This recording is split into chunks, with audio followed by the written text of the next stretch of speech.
ঢাকা মাওয়া expressway ও পাবনায় আলাদা সড়ক দুর্ঘটনায় প্রাণ গেছে ৮ জনের। এর মধ্যে এক্সপ্রেসওয়েতেই মারা গেছেন ৫ জন।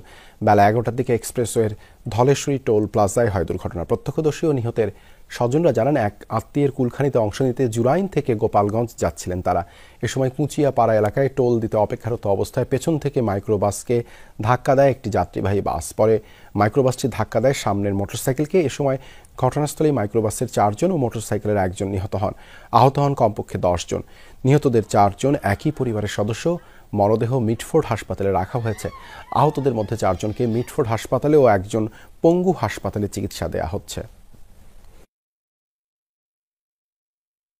ওরা নাকি সোনিয়ারকা থেকে আইসা গোপালগঞ্জে যাইতে নিছিল, তখন নাকি বলে বড় গাড়ি পিছন থেকে ধাক্কা দিচ্ছে। বাস মারছে মাইক্রো আবার মারছে আবার একটা বাইককে। তো বাইকে একটা বাচ্চা মারা গেছে। মাইক্রোতে যারা ছিল এর মধ্যে ৪ জন আহত আর ৪ জন মারা গেছে। প্রশাসন নিয়ে আসলে আমরা এখানে ডিউটি ছিলাম। আমরা এখানে যারা আহত ছিল তাদের হসপিটালে ভর্তি করছি এবং নিহত যারা তাদের পরবর্তী আইনগত ব্যবস্থা নেওয়া হচ্ছে। এদিকে পাবনার সাঁথিয়ায় ট্রাক চাপায় প্রাণ গেছে নসিমনের ৩ যাত্রী।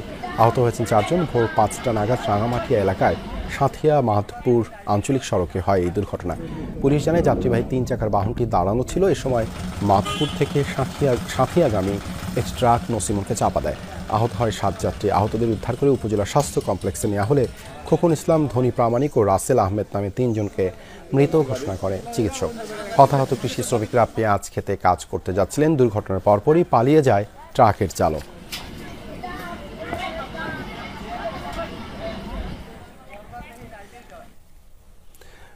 রাজধানীর মিটফোর্ড হাসপাতালে আছেন সহকর্মী রিয়াজ রাহান। সরাসরি তার সাথে যুক্ত হচ্ছে। রিয়াজ, মরদেহ কখন নাগাদ পরিবারের কাছে হস্তান্তর করা হবে? আহতদের শারীরিক পরিস্থিতি সম্পর্কেও জানাবেন।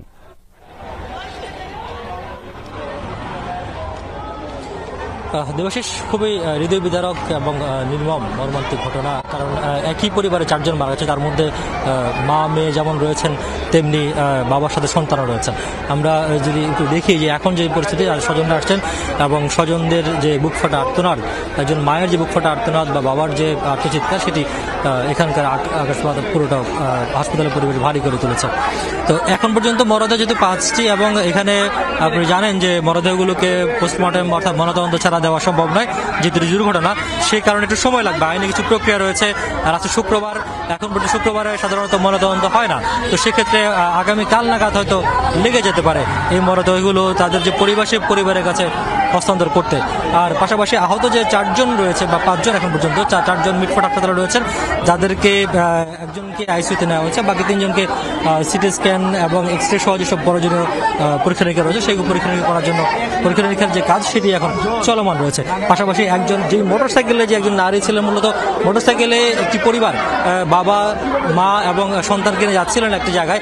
তারা মূলত টোল দিতে যাচ্ছিলেন, টোল প্লাজায় দাঁড়ানো অবস্থায় ছিলেন। তাদেরকে পেছন থেকে মাইক্রোবাসকে যখন বাস মেরে দেয়, তখন বাসটি সেই মাইক্রোবাস আবার সামনে যে মোটরসাইকেলটিকে রয়েছে সেটিকে আঘাত করে।